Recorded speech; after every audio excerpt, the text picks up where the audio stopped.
in Islam, it is definitely not permissible to break ties of kinship. But what about when one of the parents, which is very forbidden to do, to break the ties of kinship with them, was very abusive, and not abusive as in he took medicine or he was in a bad place, but my dad, he took advantage of my mom to come from another country to Europe, and when he married her, he became very abusive. He hit my mom, he hit me, and then he divorced, and then we never talked again. So my question is, when I was a kid, I was very afraid of him, so I always said, no, I don't want to see him, I don't want to see him, I don't want to see him. And now, now that I'm older, I still do not want to see him, but I'm afraid of the punishment of Allah for me breaking this kinship. So my question is it permissible to break the ties of kinship with, in this case, my dad, if he was really, really, really abusive, and I've seen it, and I know that if I talk to him again, maybe I will get traumatized again, and jazakallah khaira. وجزاكم. Akhi, these psychological backlashes that so many of the Muslims nowadays are picking up and convincing themselves that, oh, to avoid the trauma, to avoid any such feelings, it's halal for me to do 1, 2, 3, 4. No, it's not. We have Islam to follow. We have a religion to comply with. So Allah tells you that your father is the middle gate of Jannah.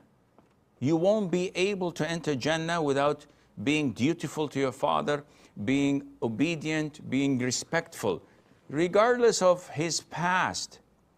Whatever he did to your mom, you don't know what your mom did to him. So she's a grown-up woman. If she wanted to divorce him, maybe she did. That's between them.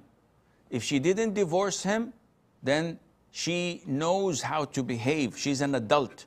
Stay out of it. Now, if he abused you, if he used to hit you, if he used to verbally insult you, you must tolerate this. And I know that the people in the West say, no, we have human rights. Baloney.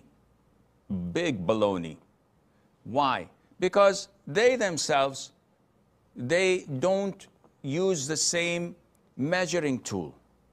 So when it comes to children abandoning their parents and boycotting them and misbehaving with them, yeah, this is your right. You are a human being, you can't do this. What about if their government, if their governor, their president, their rulers do this to them? The police force does even worse things. So though you have the legal system, go and complain. And they know that they can't win. The media shoves thoughts and ideas and rubbish and filth down their throats. They can't do anything about it. So you have to tolerate. Lies after lies they put in their lives, you can't say anything about it. But when it comes to your father or your mom, yeah, you can call 911 and put them in jail. Islam is not like this. The reason is that Islam is from Allah, who created us and knows how we will function and behave. While these man-made laws are made by humans. 100 years ago, homosexuality was prohibited in a crime, punished by death.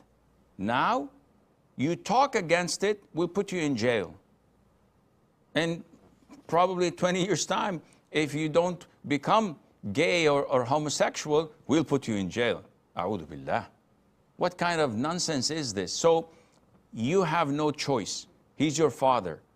Be diplomatic, be dutiful, be respectful. Try to win his pleasure and forget about the past. This is what Allah wants you to do, and this is what will take you to Jannah. Any other choice would probably distance you from Jannah. And I'm talking about things that we can tolerate. If he's still physically abusive, you may keep your distance, but you have to check up upon him. If he needs financial help, do your level best to please Allah, which comes through pleasing your Father, and Allah Azza wa Jal knows best.